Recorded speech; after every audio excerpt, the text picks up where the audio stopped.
following show contains adult content. It's not our intent to offend anyone, but we want to inform you that if you are a child under the age of 18 or get offended easily, this next show may not be for you. The content, opinions, and subject matter of these shows are solely the choice of your show hosts and their guests, and not those of the Entertainment Network or any affiliated stations. Any comments or inquiries should be directed to those show hosts. Thank you for listening.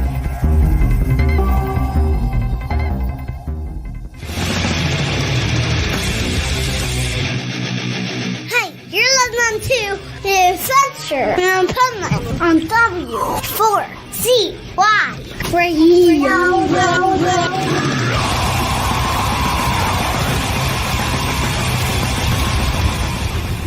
Wake up, America! It's time for the Adventures of Pipeman on W4CY.com, West Palm Beach's #1 internet radio station. Here's your host, the Pipeman.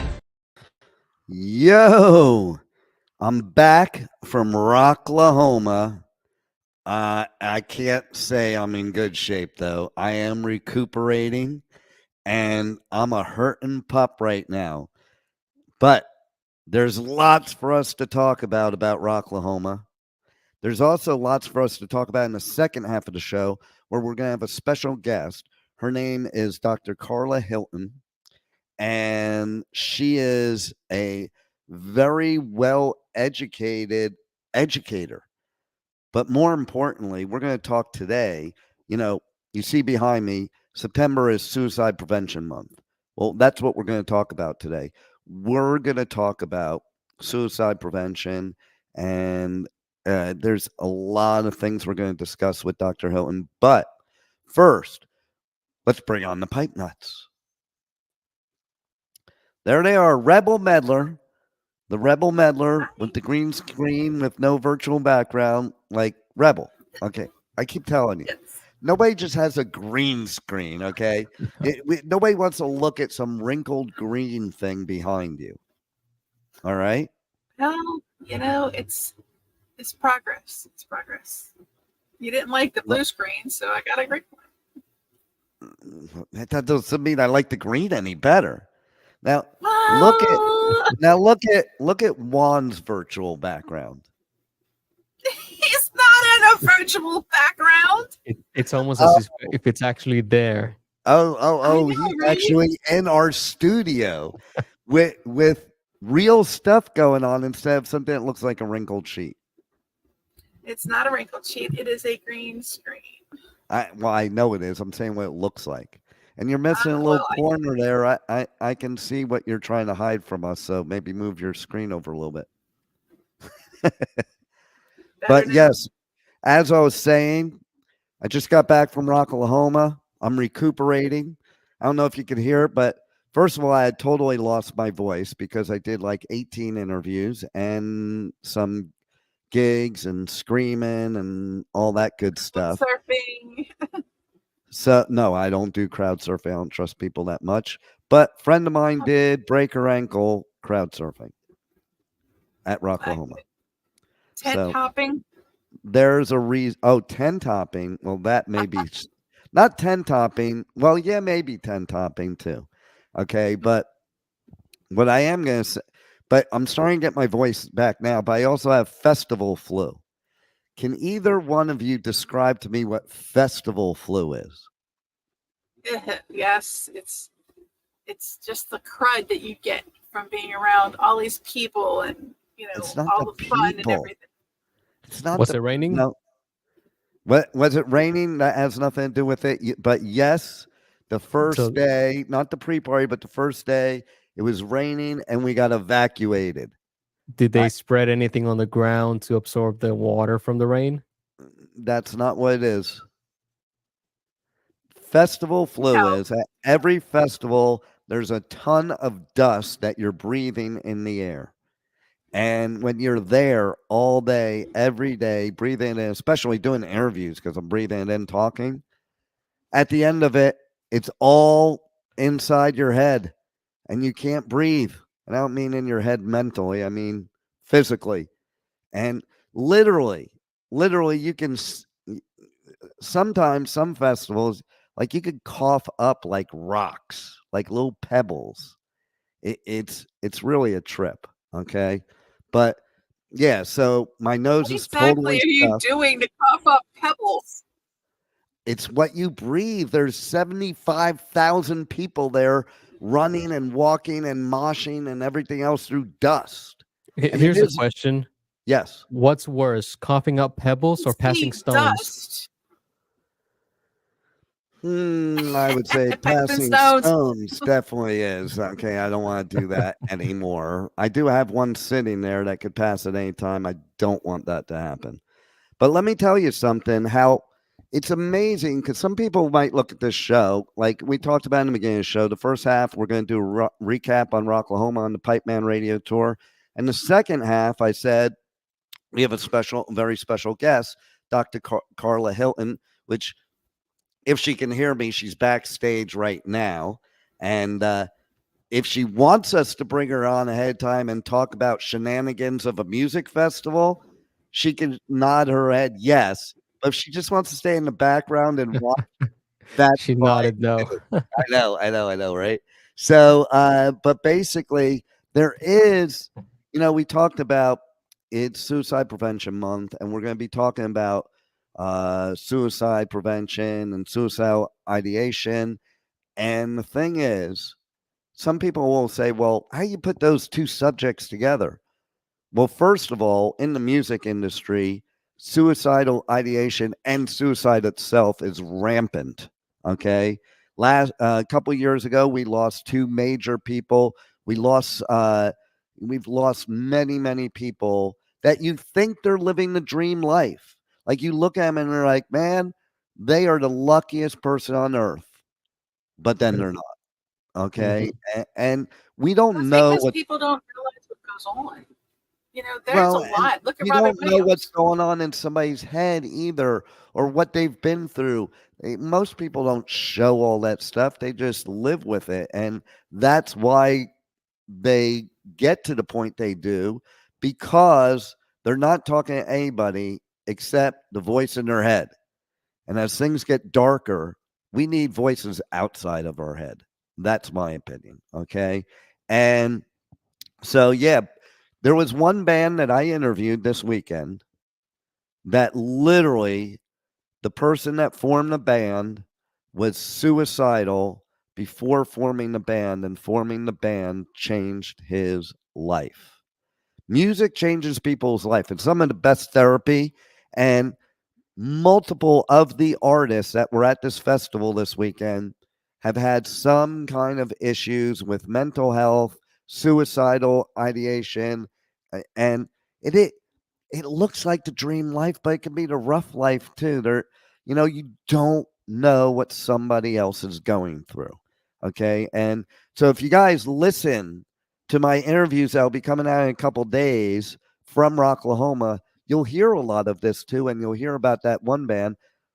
Rebel, why don't you tell everybody all the bands that I interviewed at Rocklahoma? I wasn't there. I don't know all the bands that you interviewed at Rocklahoma. Well, you I'm should have sure I'm done going to your find out soon. you should have done your research. That's your job, is to do your research.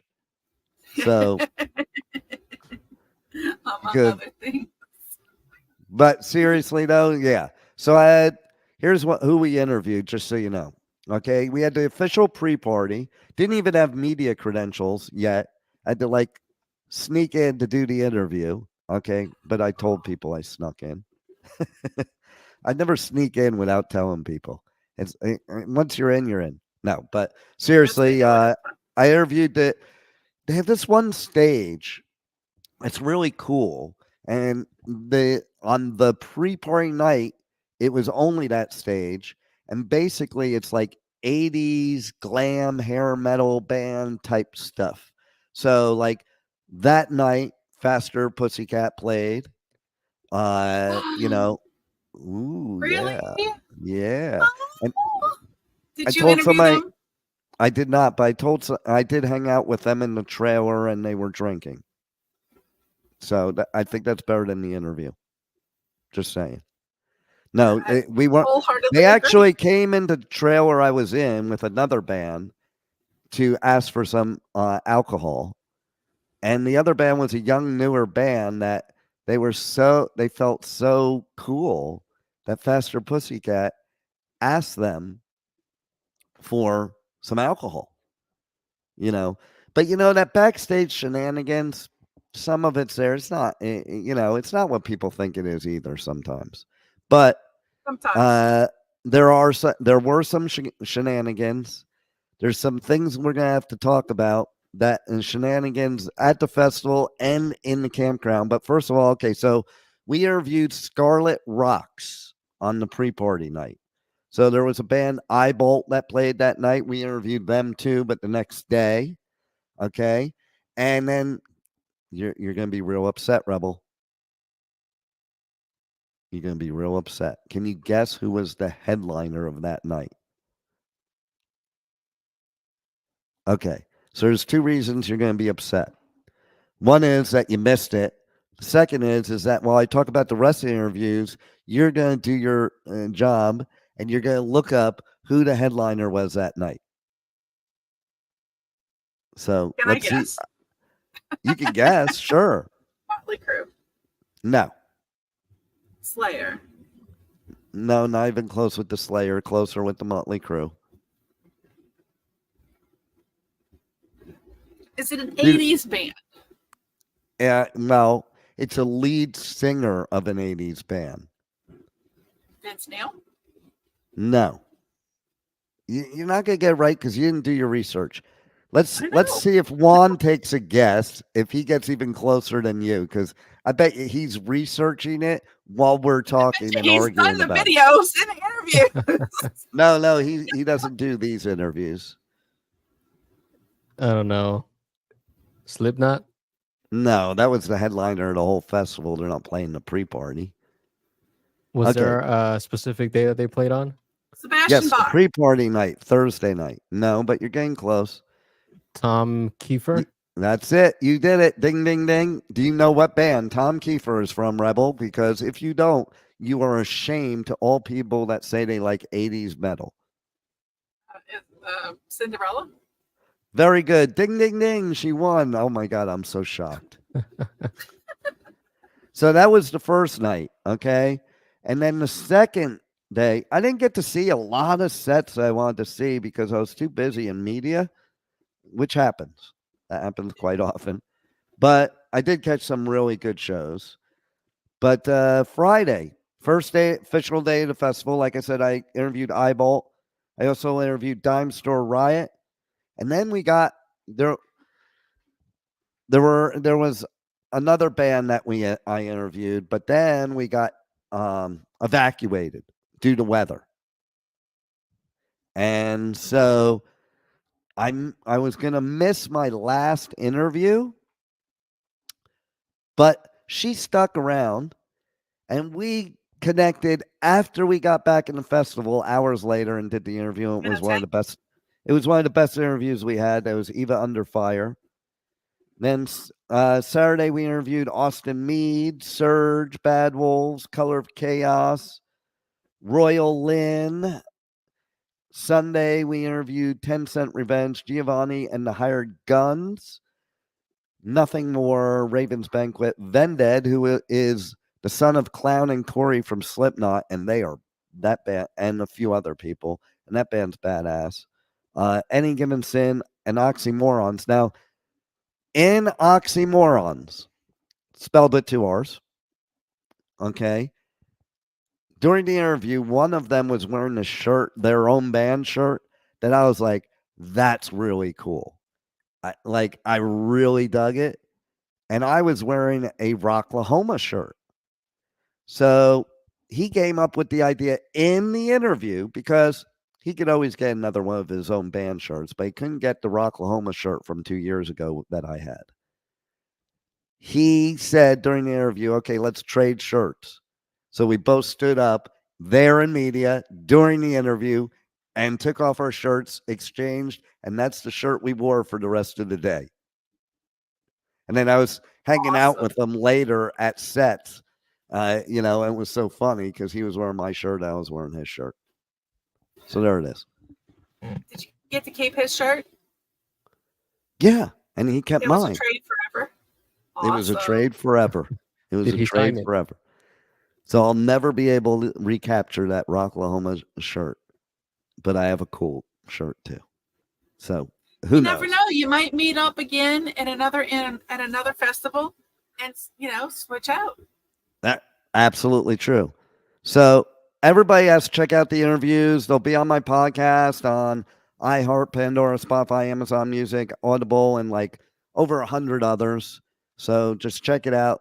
All the interviews from Rocklahoma will be there. And on Spotify, there will even be a playlist for all 18 interviews.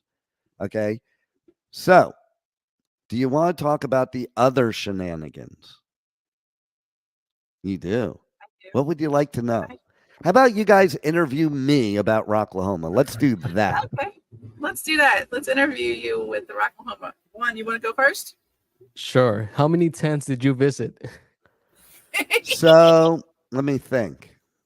1, Be honest. 2, 3, 4, 5, 6, 7. Because 7. What's that in one night in total? That was just the first night. So that's not in- counting the second, the third, or the fourth night. No, I lost count at that point. Oh. Next question. For our audience to know, for the listeners to know, what are you talking about when we talk about those tents? What do you mean? What are we talking about when we talk? They're tents. What It's happens? What campground. happens in the tent stays in the tent. Exactly. No. It's a campground. Rocklahoma, you've told us before that Rocklahoma is the best camping experience. So what happens? What do you mean when you talk about the tents? So, okay. First of all, my old neighbor, they have this school bus, and they're friends of mine now. But I met them at Rocklahoma a few years ago. Okay, so this is the one festival I do choose to camp at because the campgrounds are just insane, okay? And there isn't a place to get a room for like an hour anyway. So basically, let me tell you what goes on every night. So you got, or here's my day. All day long from like morning till somewhere between 5 and 7, I'm doing interviews. I'm in the press area. After that, I go out and venture into the festival and go watch some music. And at this festival, I go and I stand on stage to watch the bands. And I just want to tell people, by the way, you think it's cool to stand side stage. It is once. But the sound is terrible. The only thing you hear from there is the drums because everything else is facing out. But you're hanging out with your friends and, like stuff like that. So it's kind of cool. So then the headliner plays, the headliner's done. Now you have to go out into the campground. And you take a right, and within a couple blocks is the strip club campsite. Now, this isn't like your normal strip club thing, okay? They have these contests and karaoke contests on the stage, and everybody congregates there. I can tell you there were more guys up on the stage than women. And the guys up on the stage were not, let's say, stripper types. Okay? We'll just say that. They never are. Okay? So There's a market for everyone. That's all I'm gonna say. That's right. That's true. And so like almost all the campsites in the campgrounds, they have this thing, okay? Our guests might want to close their ears, but where they give away shots for boobs. If you male or female, you show your boobs, you get a shot for free. They love giving free alcohol in that campground. And so there's that, and then there's beads. Okay, you're from Louisiana. Why are people so obsessed with Mardi Gras beads? Okay, like I never okay. could understand that. I don't get it, but listen, you can know a lot about a person at this festival by how many beads they have around their neck. And there's bracelets too. There's bracelets too. Every like these type of bracelets, every campground they hand one out to you. Like I had a whole armful of them. Okay. And I'm walking around with other bands and I'm introducing them to the campgrounds because it's like during the interview, have you gone out to the campground? No. Oh man. Well, you got to go out. So we'll hang out, watch the last band, and we'll go out into the campground. And it's a very shocking experience even for them. Okay. So basically, there's a lot of shenanigans and people watching going on. Since I rarely ever drink, I'm just people watching the insanity because people are getting super duper drunk, like beyond drunk. Okay. And I'm just watching and laughing at these people. I will tell you, there was the first night something having to do with golf cart races and donuts and people flying off the golf carts in fishtails. Oh my. That's all I'm going to say about that, except the fact that I held on tight and didn't go off. It was like a flatbed golf cart. So there was that. And then, so my old neighbors, what they did is they have this school bus and they built a deck on top of it. And they're totally cool.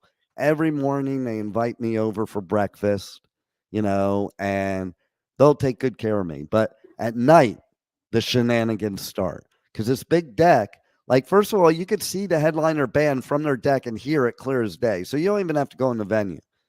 But there's a big sign on the other side with the name of the bus and what you do to get some beads. So the name of the bus, okay, and our guests might want to keep her ears closed for this one, are Bus, Boobs, and Buttholes. That's the name of the bus. I have the wristband. Oh, wow. I have the wristband to prove it. And everybody stands on top of the bus while all the festival campers are walking around. And they pass by and they come up and they either show their boobs or their butthole to get beads. So again, what's the fascination with beads? I'm not ever even showing my hand for a bead. Okay. Like, I don't get it. Well, there is a kink for fascination that involves beads and buttholes, but I think that's a different story. Yeah, that's a totally different story because this is nothing Different sexual. kind of It's beads. just show your boobs and butthole and walk away. That's it. I never understood that. Why do people decide to do that? The beads might cost, okay, once upon a time they cost 4 cents. They might cost $1 these days. I don't know what inflation. But really, that's what you're worth. Your self-worth is for that one moment in time to expose yourself in public, which is illegal, by the way, in almost everywhere except Amsterdam. But I'm sorry. But wait, if it's a private venue with a private event, I don't know if that counts. And the police I don't know. It doesn't come to Mardi Gras either. And that's in public. Let's just say this. The police officers are on the campground. They enjoy And it. I've even seen them come up on top of the bus to watch too. Okay? They there for their enjoyment, pleasure. Exactly. Okay? But let me tell you something. That sounds. It's not all it's cracked up to be. Just like fantasies, like some things just remain a fantasy because this all sounds like some kind of fantasy. But I'm telling you, every single person I saw show their privates are people that probably shouldn't show their privates. No, wait a minute. No. I can say that I've seen all types of people, from doctors to lawyers to all types to strippers, all showing their stuff during Mardi Gras. Yeah, It's well, amazing exactly. what alcohol and Mardi Gras is the, like Sodom and Gomorrah of I knew he was today's going to say modern that. world. I knew he was going to say Today's that. modern world. And so one of our listeners said, not typical male strippers. Rebel might like that. Said that. Rebel, Sounds you like said this date person one. knows you, Rebel. And They you're might, proof that Louisiana is the Sodom and Gomorrah of today. Why am I proof of that? There's a lot we could say, but we have to save that for another time. Okay. Yep. So all I'm going to say, 75,000 people were in attendance. Rocklahoma was so killer. I got 10 hours sleep in 5 days. I got the festival flu. I lost my voice, but it was all worth it. And I actually didn't get to actually sleep till like Monday night. So I'm still recovering. I'm still recuperating, but we have important things to talk about, because forget those shenanigans and that stuff. That's not really that important. Maybe next week we'll even talk more about it, because I also have coming up on the Pipeman Radio Tour. This month is a busy month. Next week we have Punk in the Park in Orlando. Then I have Bourbon and Beyond. We're giving tickets away for, but I'm not going. I'm going to Riot Fest. And then Louder Than Life. And then the final No Effects show ever in history. And then Aftershock. And there is a festival coming up that I'm doing ticket giveaways to at that same venue Rocklahoma was at. But it's called Born and Raised. So I think what we need to do, we have our guest coming on here in just a minute. And again, for those of you that weren't here from the very beginning, we have a very special guest, and it's very appropriate since this month is September Suicide Prevention Month. So we have Dr. Karla Hylton with us, and we are going to delve into the deeply personal and transformative theme of overcoming suicidal ideation. And it's explored in her book, The Unvarnished Truth, Purpose in the Pain. I'm so much a believer in that. That title is so amazing. So we're going to talk in depth about that. But before we bring her on, we do still have tickets to give away for Born and Raised, maybe Bourbon and Beyond, although I think if any, it's just one left. Maybe Louder in Life. If so, maybe one left. Maybe Aftershock. But let's hear what Born and Raised and Bourbon and Beyond are all about. The world's biggest bourbon and music festival, Bourbon and Beyond 2024. A perfect blend of bourbon, culinary, and music with Zach Bryan, Dave Matthews Band, Tyler Childers, Neil Young, Beck, and Louisville's own My Morning Jacket, Matchbox 20, Cody Jinks, Merritt Morris, and more. September 19th through 22nd in Louisville, Kentucky. On sale now at bourbonandbeyond.com. Dust the red dirt off your boots and get all your rowdy friends together. Born and Raised Music Festival is back for one hell of a weekend. September 13th through 15th, 2024 in Pryor, Oklahoma. Featuring Cody Johnson. If you got a chance, take it. Hank Williams Jr. All my rowdy friends are coming over tonight. Co Wetzel. You have something to talk about. Midland. People say I got a drinking problem. Dwight Yoakam. Oh, so good. Plus the Red Clay Strays, Shane Smith and the Saints, Paul Cawthon, Treaty Oak Revival, the Cadillac 3, and many more. Passes and camping on sale now at bornandraisedfestival.com, starting at $10 down. The best camping and the rowdiest party. The festival for the outlaw and all of us. Born and Raised. Yeehaw! That's not my festival. I'll do the ticket giveaways, but I don't think I'm going there. But there is some of them that I like there. But I do want to add to that Bourbon and Beyond commercial that we played didn't have the latest edition, which is Sting is now headlining that festival. But enough about that stuff. Now we go on to the good stuff, because we have here our very special guest who, man, not only am I impressed by her educational background, but I am impressed of what she's doing with the world and helping people. And, we are living in dark times where a lot of people need healing, and this is just a person to help. And so let's welcome to the show Dr. Karla Hylton. How are you? I'm good. Thank you so much for having me. Oh, my pleasure. And so maybe you could tell the audience a little bit about your background, about yourself, and what led you to be here with us today talking about things like suicidal ideation. Okay, well, I am an educator. I actually have a doctorate in biotechnology, and I have been an educator for perhaps about almost 30 years.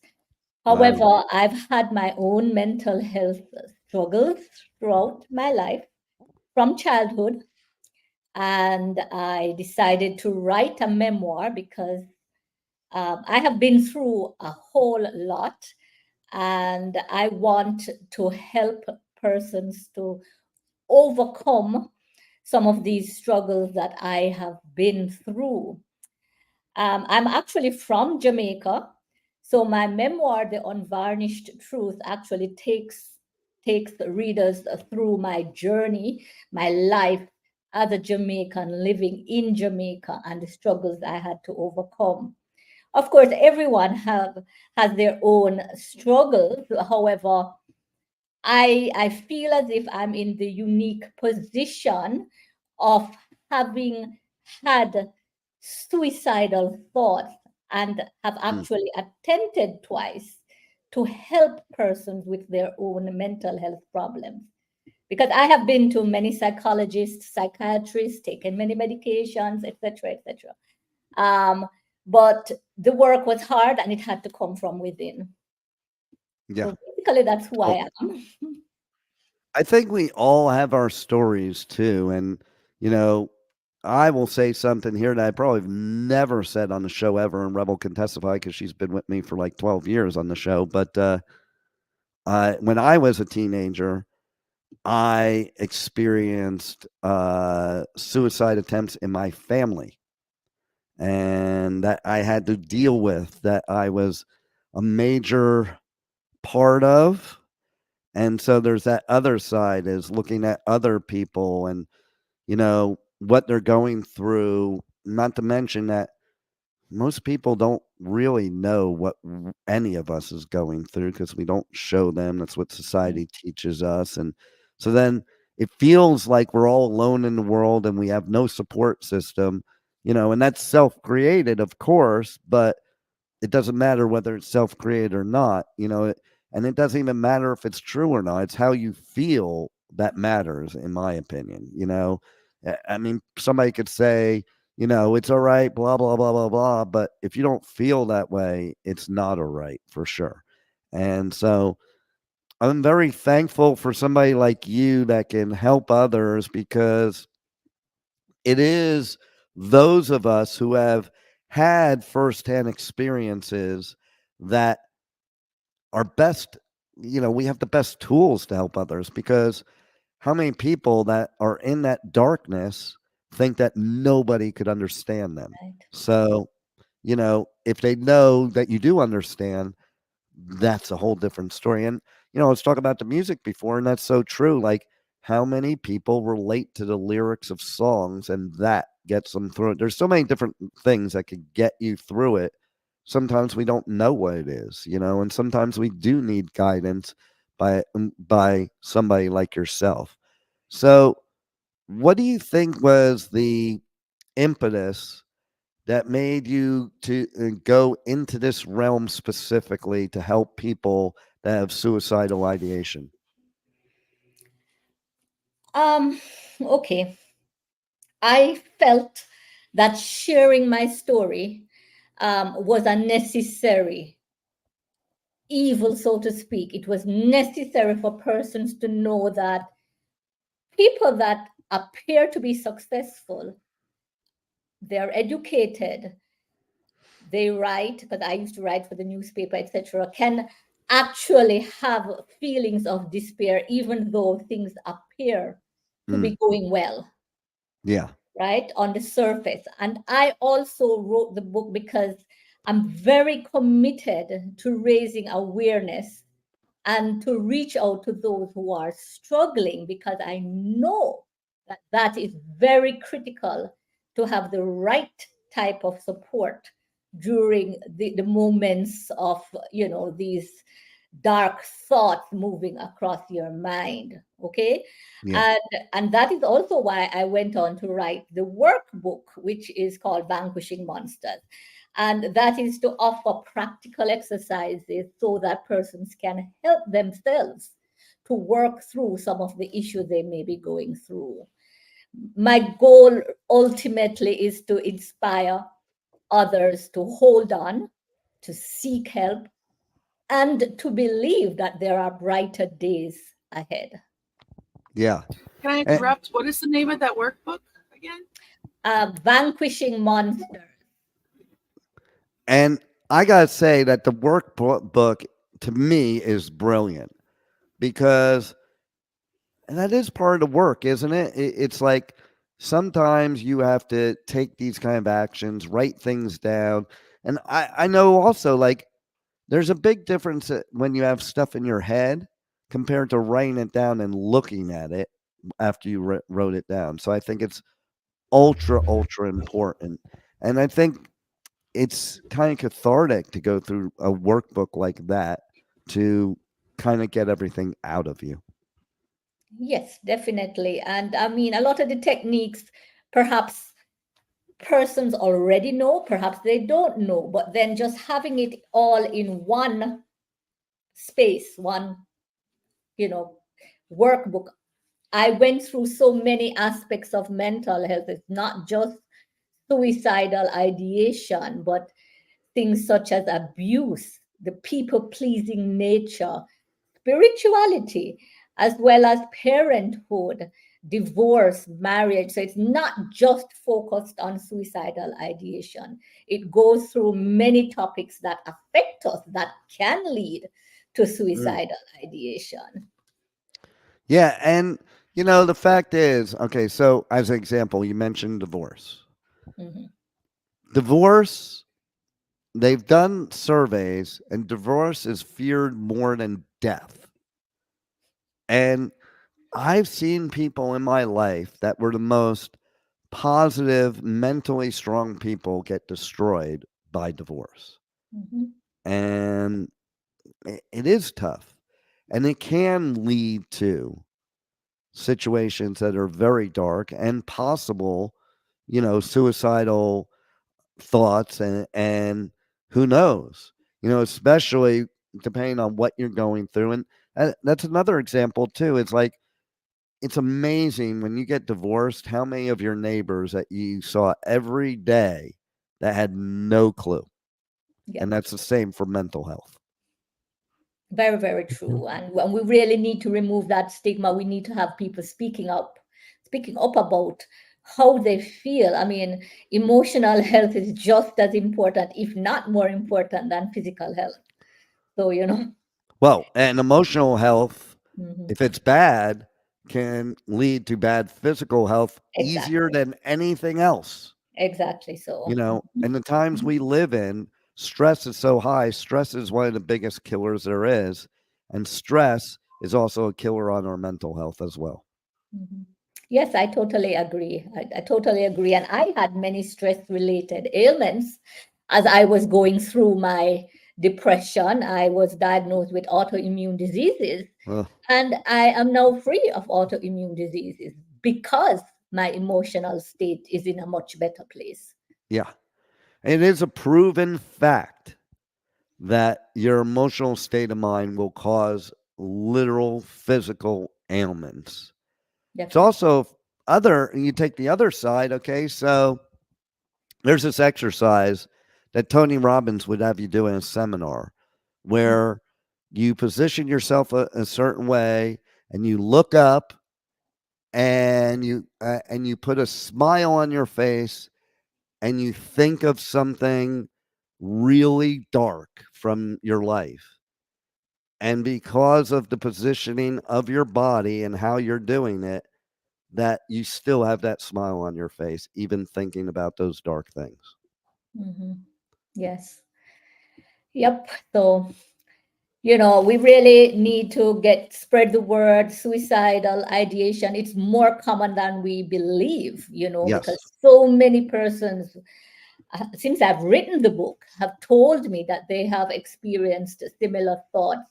They've called me, strangers called me, wanting to hear more about how I dealt with some of the trauma that I experienced.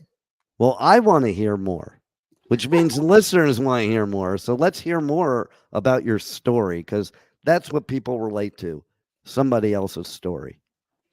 Well, that is true. Well, my story is long and very traumatic, but I will give you a few scenes from the book, so to speak.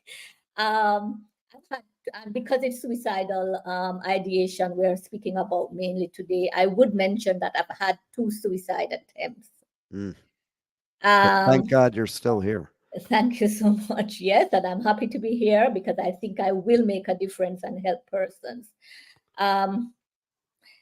I grew up, as I said, in a small community in Jamaica. I got married at a very young age of 22. During my childhood, I did experience a number of traumatic events, including a home invasion. And so growing up, my ethnicity is Indian, East Indian, and I grew up with parents that were very, very strict, so to speak. And, my dad wanted all his children to succeed academically and do well. So it was all about bookwork, so to speak. So there was a lot of pressure to be perfect, so to speak. And I grew up thinking I was not adequate enough. And I tried to please my parents. And when I went into marriage, I tried to please my husband. When I had children, tried to please my children. So it was all about people pleasing. And I suffered from low self-esteem. And again, many people don't believe that because they'll say, but you are this, you're that, whatever. How could you think so lowly of yourself? And I did. No matter what person said to me, I still, did not feel that I was good enough. And so I've always struggled with the thoughts of why am I here? What is the point of being here? Because of obviously when you have such high standards, you will never reach that pinnacle. You will always think there is something else to achieve and you're not good enough because none of us are perfect, right? Yeah. Can I ask you a question real quick? Sure. Now, when you say that you're always striving, people should set goals to always strive to things, but the problem is they should never feel not enough or inadequate. It's good to have goals. It's good to reach for things. But I totally agree. If someone's feeling inadequate, they need to look back and see where they came from. And when you start looking back and see where you came from, you'll understand that you are enough. Because look how far you've come. If anybody's thinking that they're not enough, please just look back and look where you are now and know that you've made it to the point you're at. And you need to keep moving forward. I completely agree, but at the time I was not of that frame of mind. And in fact, in the workbook, I even talk about setting goals. So it's okay to set goals. It's okay if you fall short. But at the time, my mindset was that, you need to achieve more, or you need to do more. You need to be a better mom, a better wife, a better whatever it might be, So I will probably speak about my second suicide attempt, which was the most dangerous, so to speak. I was in the ICU for a while. And that happened after my separation. I separated from my now ex-husband when both my children were adults, young adults, right? However, one unexpected outcome was that both children decided to estrange themselves from me. And it was just something that I could not deal with. Yeah. The second suicide attempt was well planned. It was supposed to work. I decided in my mind, these were the thoughts going through, that I cannot force them to speak to me, right? I don't have that power, but I do have the power to be here or not be here. And so, yes, that was my thinking, of flawed as it was, right? And so I made the very conscious decision that, I had the date planned out, the time, everything, that this was what I was going to do. This is how I was going to do it, etc. It failed. Well, I'm here living proof. And it's also very amazing that it failed, because it should have succeeded. I used my scientific knowledge and I thought everything was going to work, but it did not. But I'm grateful. I'm sure that there was a higher power that pulled me out of that coma. Of course, no doubt about it. Mhm. And, unfortunately, with this whole scenario, that kids are more suicidal than ever from what I've seen. And we actually know here at the network, because we used to have a whole thing of kind of like the Breakfast Club. We had a bunch of teenagers that would never be together in school, that were all doing radio shows, and we had them talking about all the hard topics that teens have. And we had a connection with 211 and Department of Safe Schools. And a big part of what they talked about was suicidal ideation and how they could get help. And we actually, there was somebody, you remember, Rebel, there was somebody that was in a chat room for one of the shows, and literally because of the show, we got them help to go to 211 and actually get some help, whereas this teenager probably never would have. And, and the reason it's so important to have people like you right now is those same teenagers, if they make it through teenage world, when they become adults, it doesn't necessarily go away unless they have the right help. So they need people like you that, especially the fact that you had the experiences you did, because then they can relate to you and they're more open to listening and knowing that you did it, so then they're open to listening. They're not going to listen to somebody that just says, hey, it's okay, you'll be fine, and that's what you and I grew up in. It's okay, you'll be fine, or stop making a big deal, or like there's a myriad of other statements made by your parents, your teachers, any authority figure back in our day that was not necessarily helpful. And that's why I think there's a lot of mental anguish today, is because a lot of people from our generation had things bottled up, and then it comes out later in life because you have to deal with it at some point in time.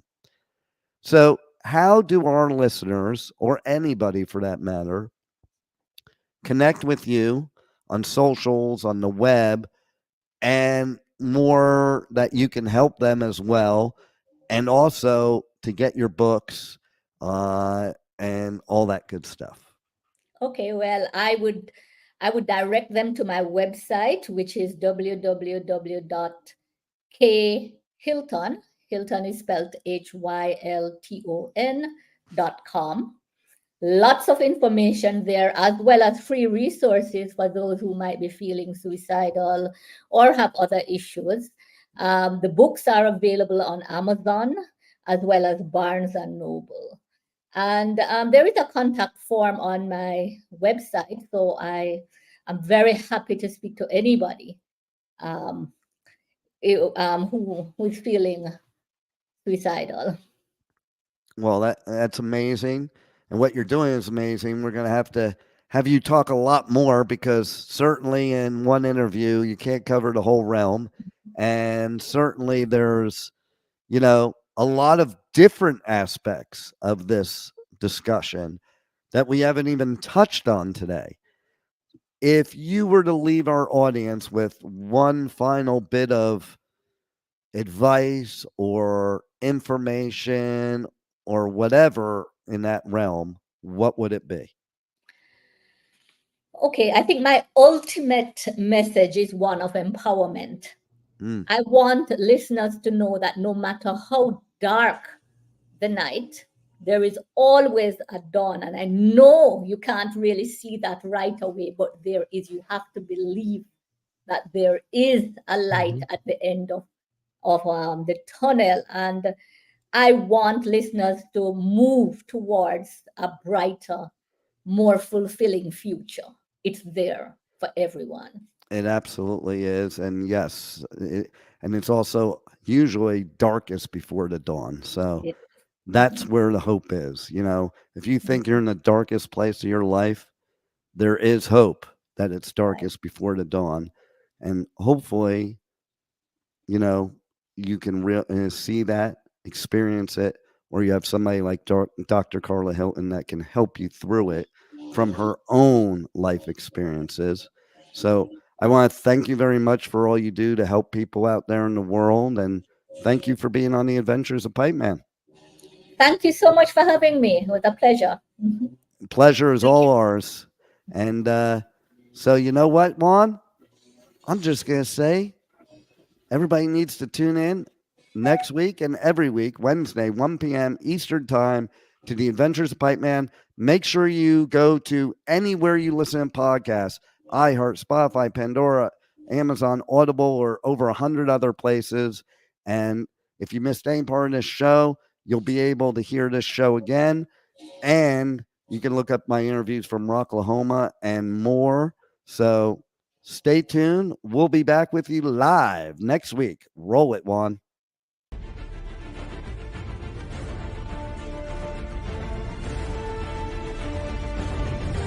Thank you for listening to the Adventures of Pipeman on W4CY Radio.